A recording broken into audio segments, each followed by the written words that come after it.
My Hero Academia, the anime, is officially over. The manga has been over, and now the series is officially done. A 9-year run from 2016 all the way to almost 2026, but we're still in 2025. My Hero Academia is over, and it has been a historic run. It has been a gargantuan series on the map that many fans have been viewing for a very long time. And we already know that they're working on a Netflix movie, I believe, for My Academia. What? And so even though the anime is over and the manga's over, there could be a live action coming out relatively soon for My Academia. So the story will live on another medium in the future. And we know that Horikoshi's working on stuff involving the live action as well, as far as I understand it. So, man, it's... Whew. Oh, yes! I just finished watching it on my Patreon, the final episode of the final season of My Academia. And peep these numbers. Look at this. Look at this. Come here. Look at this. Even for the epilogue episodes of My Hero Academia, not a single episode on IMDb dropped under a 9. 9.1 for episode 1, 9.6 for episode 2, 9.8 episode 3, 9.7 episode 4, 9.1 episode 5, 9.3 episode 6, 9.6 episode 7, 9.8 for episode 8 of My Hero Academia. Then epilogues, 9.3 episode 9, 9.2 episode 10, 9.6, the finale to end off the series. I don't know what the hell, why people in the manga were complaining about it. Because if you don't know, back in the day, when this ended in the manga, people were yapping, moaning, crying, complaining. Oh my God, this is just trash. This is just horrible. Horikoshi has lost all aura. He's just absolutely diabolically in the water. He is garbage. Not the cap.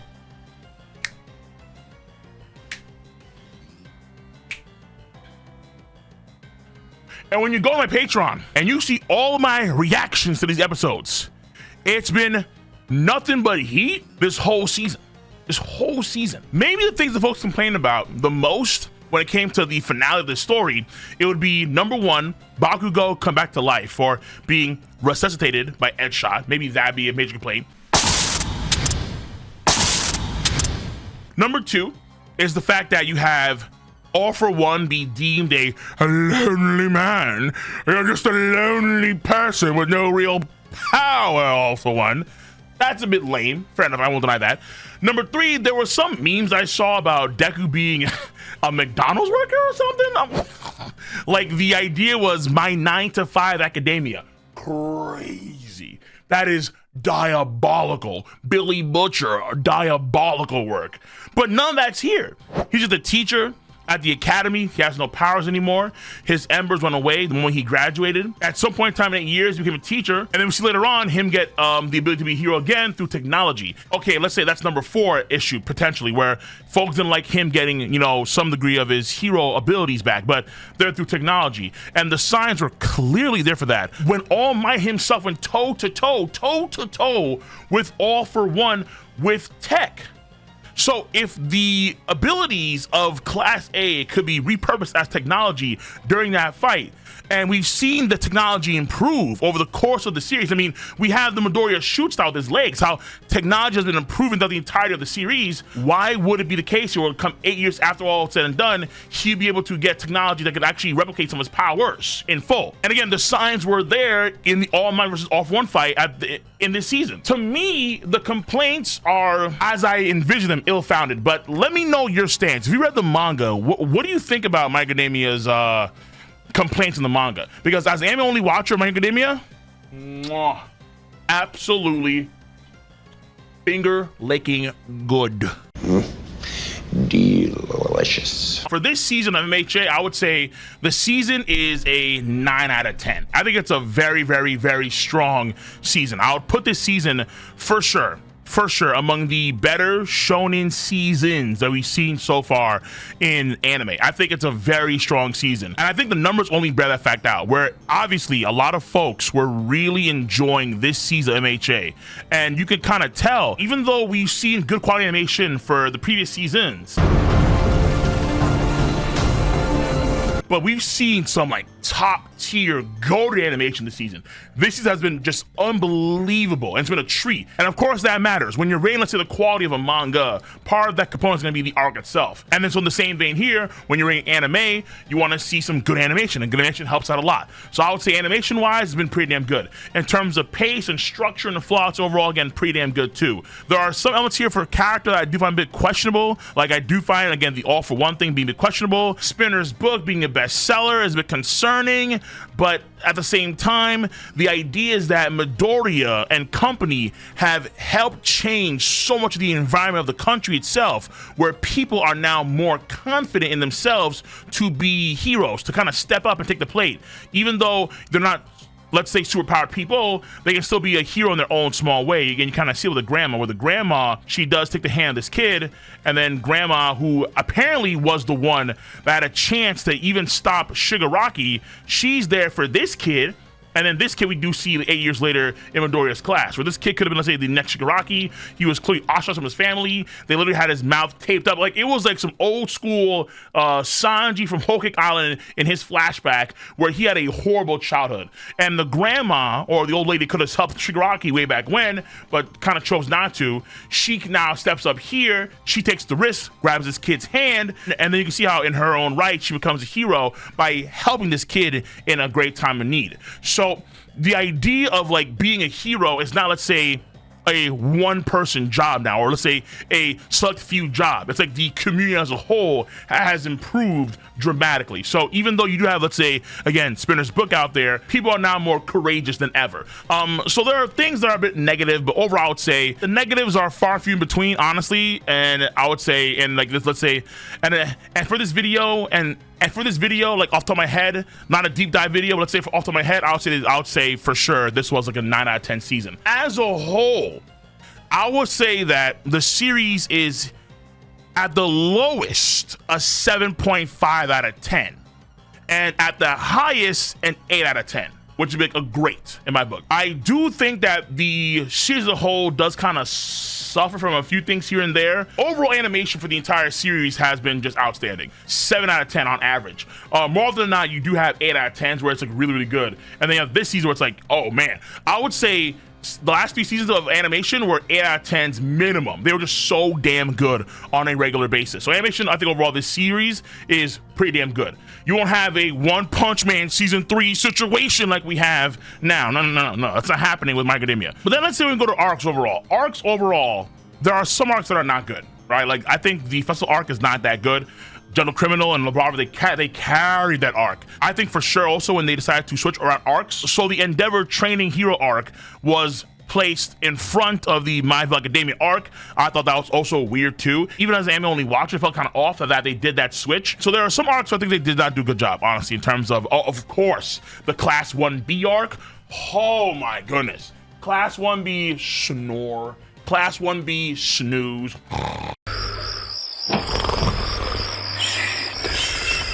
In terms of character, the reason why Class 1B arc just feels so bad and boring is because at the end of the damn day, a lot of these characters that we get in the class are just there. They're just there, but you don't know who they are.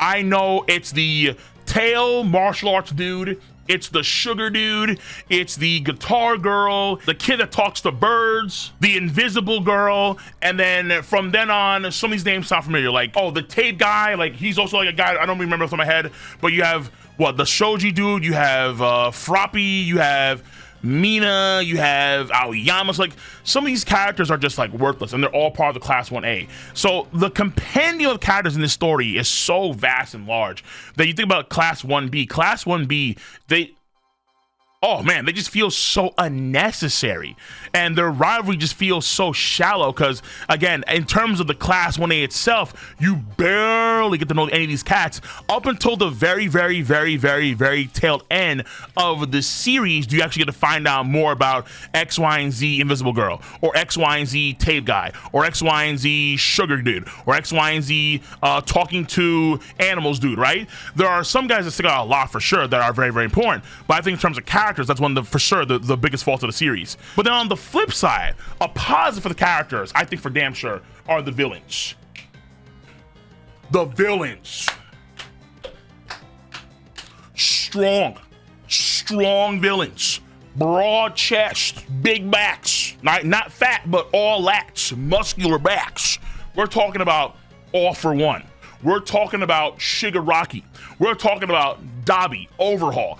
A lot of these villains in this series are great. Even Gentle Criminal himself, who is a villain but like more of an antagonist, he is fantastic. And Gentle carries the arc. LaBrava and Gentle, they carry those arcs for sure. And having good villains is very important in a story like this, because having good villains is only going to raise the bar of the other cast of characters in the series. So characters like All Might, characters like Deku, characters like Todoroki and even Ida and Ochako are only elevated by villains that can bring the best out of them. Villains like Toga, villains like Stain, and so on and so forth. 領域展開 Seeing that dynamic between the villains themselves, where just in the same vein as you have the heroes and you have their idols and how they view them as role models for the future to inspire to be, and how All Might and so many different heroes across the entire series, and then later on Endeavor, you have people like All For One, or like Shigaraki, of course mainly Stain. That villain inspired some other villains to do the same thing on their side of the aisle, right? Just how heaven has its heroes, so does hell. It made My Hero Academia all the more powerful, just knowing that the people that are doing all these things are also backed by the same motivations, though a bit twisted, but it's still the same motivations on the hero side of the aisle, you could argue some sense here. In terms of characters, guys, a story like this is never going to be lower than, let's say, a 6 out of 10, or even a 7 out of 10, when you have characters like Bakugo and Endeavor. Endeavor requires like a really well thought out, deep dive, proper video I need to sit down and really ponder and think about, because Endeavor is one of the best written characters in, I think, a shonen. I think he is a phenomenal character. He is for sure the best written character in MHA, without question. I think that Bakugo's number 2, but he's number 2 by quite a bit. Not to say that he's bad. No, he's actually very good. But he is for sure a number 2 compared to Endeavor, because Endeavor is a fantastic character. He's so freaking good. The way Horikoshi was able to really write the character out, even to like the very end of being able to talk to Dabi for as long as he could live, and he would come there every day and just talk to him, talk to his son who was dying. I mean, to me, Endeavor, from beginning to end, you want to talk about character growth and development and change? Oh man, I mean, he's beating out guys like Eren Yeager in terms of character development. He's just insanely good. He's so freaking fantastic character. I kind of like Midoriya. He doesn't. I'm not like, oh my god, yeah. Like Midoriya on a regular basis doesn't get me in like that sort of groove. But as the hero, he is the ideal hero in so many senses, because he is the one that moves without powers to save someone with powers like Bakugo from that slime monster, that slime villain a long time ago in episode 1. And then from then on out, it's about like kind of maintaining that idea of being like, let's say, the ideal hero, having setbacks and steps forwards, having them being pushed at other heroes and villains and so on and so forth. So in terms of that balance, very good, I think. Though I will say, someone like Ochako, to me, the way I view the story going into it, for let's say seasons 1, 2, 3, and 4, but around season 4 it's starting to change, obviously. I thought that, let's say, the main characters of focus for the series would be Midoriya, Ida, and Ochako. I got those vibes at the very beginning of the story, but then later on kind of changed to that sort of core trio now that is Midoriya, Bakugo, and Todoroki, which is fine. But it kind of puts Ochako in a spot now where it's really unfortunate, because Ochako, I think, as the main female lead of a shonen story, suffers from the same issues that many shonen female leads suffer from. Meaning that she's not the main character, but she's the most prominent female character in the story. Unfortunately, like many other shonen stories, she is not comparable to her peers. Her legacy, when she beat Toga, was kept hidden. It's also a punch in the gut. It's done on purpose, and it does, of course, kind of tackle underlying aspects of, let's say, being a hero, gender issues per se, or let's say the work of, let's say, women in certain fields will be unrecognized, but the work of a man will be. Fair enough, fine. But I feel like even in terms of character growth and development, or let's say combat, or let's say focus, she falls short to Bakugo, Todoroki, and of course Midoriya. She's not in the same camp as, let's say, someone like Noelle Silva from Black Clover, where she is on pace with her peers, obviously. And in terms of writing, she's better than most of her peers and just as good as Asa and Yuno, honestly. Like, Noelle Silva, I think, is still today one of the best written female characters in all of Shonen. And Ochako kind of falls short. She's not as bad as someone, let's say, Sakura or Hinata. No. But she had, for sure, without a doubt, the potential to be a Noelle Silva. But she's fallen short. That's what I'd argue for Ochako as a character. And then also, finally, I would say in terms of like the world building of the story, the world building is pretty simplistic. Though, if you add the movies, it actually does broaden out quite a bit. The movies do make the world building of this whole series, this whole ecosystem bigger, for sure. But without the movies, it's a pretty, like, relatively mundane world building type of story. It's not on the same tier as a Hunter x Hunter or a One Piece or a Toriko. Not even close. Not even close. Or let's say a Bleach. Not even close. Even Bleach. And Bleach is alright. It's okay world building. It's alright. But in terms of world building, it's relatively flat. Obviously, for a story like this, it's a character-driven story first and foremost. World comes not even secondary. It's like third or fourth down the list. So the world is okay. It's there, but it's just a means to an end. The characters move the series along, and that's why the most time for this video I spent was talking about characters. The ones that got their focus, they were excellent. All these characters are gonna stick. They're gonna, at least for me personally, it's gonna be Endeavor and Bakugo. These guys are going to stick for the long haul because they were just outstanding. And I would say it is warranted of an 8 out of 10 overall. But real quick, getting back to something I said before earlier in the video, the reason why at the lowest this series is a 7.5 out of 10 is because of one thing that the story established and then it changed over the course of the series. And that is the iconic quote where at the very beginning of the series, you were told that this is a series, a story about how Midoriya, the person named Midoriya, became the greatest hero of all time. And then that changed in the last two arcs to where it became, instead of how I became the greatest hero, it's how we became the greatest heroes. And that to me is really strange. Even though I know a lot of folks don't care about that. Imagine, someone's in my chat, it was a very good point. Imagine, let's say for One Piece, the entire story is Luffy, I'm gonna be king of the pirates. And instead it changes to, we're gonna be king of the pirates, like him and the crew. No. There's only one king of the pirates, that's Monkey D. Luffy. The entire time, the entire series, it was, this is the story about how I became the #1 hero. But that changed. Honestly, it's, when I think about it, it's such a drastic change that I feel like it should be a whole point deduction off, maybe even more, because you can argue it's like changing subtly the quintessential goal or the purpose of the entire series. But at the same time, it doesn't stop Deku himself from being one of the greatest heroes. It's just that he is not singular, now it's plural, and that we as a broader scope, you could argue, let's say, than just his class, but society at large. So, at least in the country. So it's a give and take. It probably requires its own deeper video, but that is something that was established from the story and then it was changed. I think this has been an overall outstanding finale. I just don't know what exactly people were complaining about. The manga readers, I have no idea, because I would say overall the finale for this whole series is spot on. It's really good. Episodes 1 through 11 of this season on par with some of the best seasons of an anime I've seen in quite a bit of time. Deservedly so.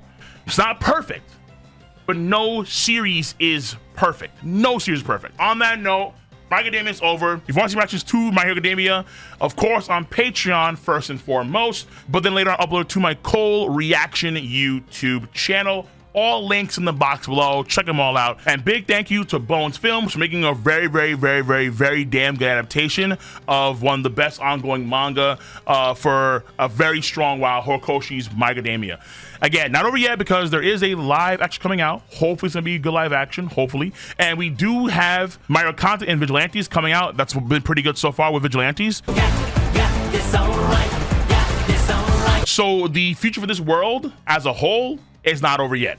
But for the main needs, 8 out of 10. It's been a great series, without a doubt.